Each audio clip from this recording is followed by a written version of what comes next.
Il y a des compétitions qui marquent une génération et puis il y a celles qui redéfinissent les standards. La CAN 2025 n'est pas une simple Coupe d'Afrique des Nations, c'est un tournant, un basculement, un rappel brutal que le football africain est entré dans une autre dimension. Vous savez depuis combien de temps je marche aux côtés du football africain? Depuis plus de 20 ans. 20 années à regarder défiler les générations, 20 années à observer des équipes naître, grandir, parfois s'écrouler. 20 années à apprendre à lire entre les lignes d'un match, à comprendre ce qui se joue au-delà du score, au-delà du coup de sifflet final. Tout a vraiment commencé pour moi à la CAN 2004. Depuis ce moment-là, je n'ai quasiment jamais décroché. J'ai vu des surprises, des désillusions, des coups de génie, des exploits isolés, des CAN spectaculaires et d'autres beaucoup plus ternes. Mais ce que nous vivons aujourd'hui est différent, très différent. Parce qu'en plus de 20 ans de football africain, je n'ai jamais, et je pèse chaque mot, jamais vu une Coupe d'Afrique des Nations avec un niveau aussi élevé, aussi dense, aussi constant d'un match à l'autre. Ce n'est pas une CAN où 2 ou 3 mastodontes portent la compétition pendant que les autres essaient de survivre. Ce n'est pas une CAN où l'on sait, dès le départ, qui va arriver au bout pendant que le reste sert de décor. Non, c'est une CAN où tous les grands sont là, présents physiquement, présent mentalement, présent tactiquement, une CAN où chaque grande nation assume son statut, où aucune équipe majeure ne se cache, où personne ne traverse la compétition en roue libre. Chaque match ressemble à un test. Chaque confrontation ressemble à une épreuve de vérité. Chaque minute jouée rappelle à quel point le football africain a grandi, mûri, évolué. Et c'est précisément pour ça que cette CAN est à part. Parce qu'elle ne triche pas, parce qu'elle n'offre aucun répit, parce qu'elle oblige chaque équipe, chaque joueur, chaque nation à se hisser à son meilleur niveau. Et quand on prend conscience de ce niveau global, quand on réalise que toutes les grandes nations ont répondu présent, une évidence s'impose naturellement. Il suffit de regarder les affiches, simplement les regarder, sans calculer, sans analyser, sans projeter. À partir des quarts de finale, ce que propose cette CAN n'a plus rien d'un tableau intermédiaire. Ce sont des affiches de très haut niveau. Des affiches qui, dans n'importe quel autre contexte, auraient parfaitement leur place en demi-finale. Certaines même en finale. Et personne ne crierait au scandale. Personne ne parlerait de déséquilibre. Parce que le niveau, tout simplement, le justifie. C'est là que cette Coupe d'Afrique devient réellement impronosticable. Parce qu'à partir de maintenant, il n'y a plus de match favorable, plus de tirage clément, plus de scénario écrit à l'avance. Chaque rencontre devient une partie d'échecs à ciel ouvert, une bataille tactique où le moindre ajustement peut faire basculer un match, un duel où la moindre approximation se transforme en sanction immédiate. À ce stade de la compétition, le talent ne suffit plus. L'expérience devient capitale, la gestion des temps faibles, vitale, la concentration, non négociable. Le moindre détail comptera, un placement raté, une transition mal gérée, un ballon perdu au mauvais endroit. Et dans cette CAN-là, ces erreurs ne pardonnent pas, elles se perdent cash. Et dans cette CAN où chaque détail devient décisif, où la moindre faille se transforme en condamnation immédiate, une équipe incarne peut-être mieux que toutes les autres ce niveau d'exigence extrême. La Côte d'Ivoire.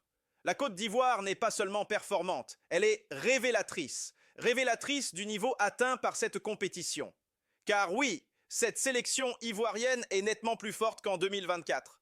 Plus mature, plus équilibrée, plus cohérente dans son jeu, dans ses intentions, dans son identité. Mais c'est précisément là que beaucoup se trompent. Être meilleur qu'avant ne suffit plus. Progresser ne garantit plus rien.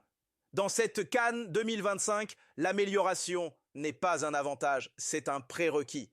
Pourquoi? Parce qu'ici, personne n'a stagné. Parce qu'ici, tout le monde a avancé. Il n'y a plus de figurants, plus d'invités de passage, plus de parcours surprises que l'on regarde avec sympathie avant de les voir s'éteindre. À ce stade de la compétition, il ne reste que des nations construites, des équipes préparées, des sélections armées mentalement, tactiquement, physiquement. La Côte d'Ivoire évolue dans un environnement où chaque adversaire est un test grandeur nature, où chaque match exige d'être à son maximum, où la moindre baisse d'intensité peut coûter une élimination. C'est ce qui rend cette CAN aussi belle et aussi impitoyable. Mali, Sénégal, quand l'écart devient une obligation. Il faut être honnête, totalement honnête. Il arrive un moment dans une compétition où le romantisme doit laisser place à la réalité, où l'émotion ne peut plus masquer l'écart de stature. Et ce moment, pour le Mali, c'est maintenant. Oui, le Mali a réalisé une belle Coupe d'Afrique. Oui, le parcours mérite le respect. Oui, il y a de la discipline, de l'engagement, une vraie organisation. Mais face au Sénégal, il n'y a pas débat. Et il faut le dire clairement, sans détour, sans faux semblant. Si le Sénégal venait à sortir en quart de finale contre le Mali, ce ne serait pas une simple contre-performance, ce serait une faute sportive. Une élimination impossible à justifier. Pourquoi? Parce que tout, absolument tout, penche du côté sénégalais. D'abord, l'effectif. Le Sénégal dispose aujourd'hui de l'un des groupes les plus complets du continent. De la profondeur, de la qualité à chaque ligne, des joueurs habitués aux très grands rendez-vous. Des hommes qui jouent semaine après semaine le plus haut niveau mondial. Ensuite, les conditions, même stade, même camp de base, une routine installée depuis le début de la compétition, une stabilité rare à ce niveau, renforcée par un public largement favorable. Dans ce genre de tournoi, ces détails font la différence. Et puis, il y a le statut. Le Sénégal n'est pas simplement une bonne sélection africaine. C'est une nation installée sur la scène mondiale, une équipe de Coupe du Monde, une équipe avec des certitudes, des repères, une culture de la gagne. Dans ces conditions, trembler n'est pas une option, douter n'est pas permis. Le Sénégal n'a pas le droit à l'erreur. À ce stade de la compétition, il ne s'agit plus de promesses, il s'agit d'assumer. Et après ce quart de finale où le rapport de force semble presque évident, il y en a un autre qui intrigue, qui divise, qui fascine. Un match qui ne se résume pas à un simple affrontement entre deux équipes, mais à un choc de vision, de trajectoire, de génération. Égypte, Côte d'Ivoire. Sur le papier, ce n'est qu'une affiche. Sur le terrain, c'est une opposition de philosophie à l'état pur. D'un côté, une Côte d'Ivoire jeune, audacieuse, portée par l'insouciance et l'énergie. Une équipe qui joue vers l'avant, qui ose, qui provoque, qui multiplie les prises de risques. Une sélection explosive, technique, imprévisible, capable d'accélérer à tout moment. De l'autre, une Égypte à l'expérience assumée. Une équipe structurée, disciplinée, presque clinique dans son approche. Une sélection qui sait fermer les espaces, gérer les temps faibles, attendre son moment. Et au cœur de tout cela, un homme, Mohamed Salah. 3 buts dans cette CAN. Un leader incontestable. Un patron qui assume le poids des responsabilités. Un joueur capable de faire basculer un match, même lorsque son équipe souffre, même lorsque le jeu lui échappe. Mais ce duel ne se joue pas seulement dans le présent. Il porte aussi le poids de l'histoire, car l'Égypte est la bête noire de la Côte d'Ivoire. Historiquement, mentalement, à chaque confrontation majeure, ce souvenir-là revient hanter les esprits. Et pourtant, cette année, quelque chose a changé. La Côte d'Ivoire ne subit plus. Elle progresse match après match. Elle monte en puissance. Elle a trouvé son 11. Elle joue avec conviction, avec personnalité, avec une vraie maîtrise de son tempo. Elle n'est plus seulement talentueuse. Elle est cohérente. Alors oui, ce sera serré.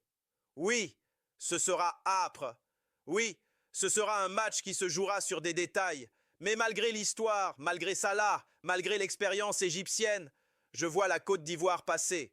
Dans la douleur, dans le combat, dans les marges infimes qui séparent les grandes équipes des autres, mais passer. Et après ce duel de style, après ce combat entre jeunesse et expérience, place à un autre quart de finale qui promet quelque chose de radicalement différent. Ici, on ne parle plus seulement de maîtrise ou de patience. Ici, on parle de feu. Nigeria, Algérie. Rien que l'affiche annonce la couleur. C'est un match qui sent la poudre dès l'instant où il est prononcé. Un affrontement entre deux des plus grandes forces offensives de cette Coupe d'Afrique. Deux équipes capables de marquer à tout moment. Deux équipes qui n'ont pas l'habitude d'attendre. Deux équipes qui jouent pour frapper, pour imposer, pour dominer. Le Nigeria impressionne par sa vitesse, par sa puissance, par sa capacité à créer du danger en un éclair. Offensivement, c'est l'une des équipes les plus effrayantes du tournoi. Mais derrière cette force brute, il y a des fissures, des espaces laissés, des déséquilibres qui apparaissent quand le rythme s'emballe. Et dans une CAN où le moindre défaut se paie cash, Ces failles peuvent coûter très cher. Et c'est là que l'Algérie entre pleinement en jeu. Parce que l'Algérie, ce n'est ni la Tunisie, ni le Mozambique. C'est une équipe qui sait punir. Une équipe qui lit le jeu. Une équipe qui exploite la moindre hésitation. Un banc profond. Des profils complémentaires. Des joueurs capables de changer le visage d'un match en sortie de banc. Des hommes qui n'ont pas peur du contexte, ni de l'adversité. Dans ce genre de confrontation, tout peut basculer en quelques minutes. Un duel gagné, un appel bien senti, un remplacement inspiré. Et dans ce rapport de force brûlant, malgré la puissance nigériane, je vois l'Algérie passer. Parce que dans le feu, ceux qui savent frapper juste survivent. Et après le feu, après cette confrontation annoncée comme une guerre offensive, vient un match d'une nature différente. Un quart de finale qui ne se joue pas seulement sur le terrain. Un match où la pression n'est pas partagée, un match où l'enjeu dépasse largement le cadre sportif. Maroc, Cameroun, je vais être très clair et je vais l'être sans détour. Ce n'est pas le Cameroun qui doit inquiéter le Maroc. Le véritable danger, le seul, c'est le Maroc lui-même. Parce que tout, absolument tout, est en place côté marocain. Une structure solide, une organisation claire, une préparation méthodique, un projet construit sur la durée, pensé pour ce genre de rendez-vous. En face, il y a une équipe camerounaise au talent réel, indéniable même, mais plombée depuis trop longtemps par une gestion chaotique, des problèmes extrasportifs récurrents, une instabilité permanente, un contexte qui fragilise plus qu'il ne protège. Et dans ces conditions, il n'y a pas d'excuse possible. Quand une équipe aussi structurée que le Maroc affronte un adversaire aussi désorganisé dans son environnement, le résultat doit être assumé. Ne pas battre le Cameroun ne serait pas une simple déception. Ce serait une humiliation. Les joueurs marocains portent la responsabilité de ce projet. Ils en sont l'aboutissement. Et à ce stade de la compétition, ils n'ont aucune excuse. Il ne s'agit plus de promesses. Il ne s'agit plus de potentiel. Il s'agit d'honorer ce qui a été construit. Et si ces quarts de finale tiennent leurs promesses, si la logique du terrain rejoint celle du contexte, alors ce qui se dessine à l'horizon a tout d'un moment historique. 2 affiches, 2 monuments du football africain, 2 demi-finales qui dépasseraient largement le simple cadre d'une Coupe d'Afrique des Nations. Sénégal, Côte d'Ivoire, Maroc, Algérie. Rien que les noms racontent déjà une histoire, des rivalités, des trajectoires, des générations, des ambitions continentales. Ce seraient 2 demi-finales d'un niveau exceptionnel, 2 chocs de très très haut niveau, 2 matchs où chaque ballon pèserait lourd, où chaque décision pourrait entrer dans la mémoire collective.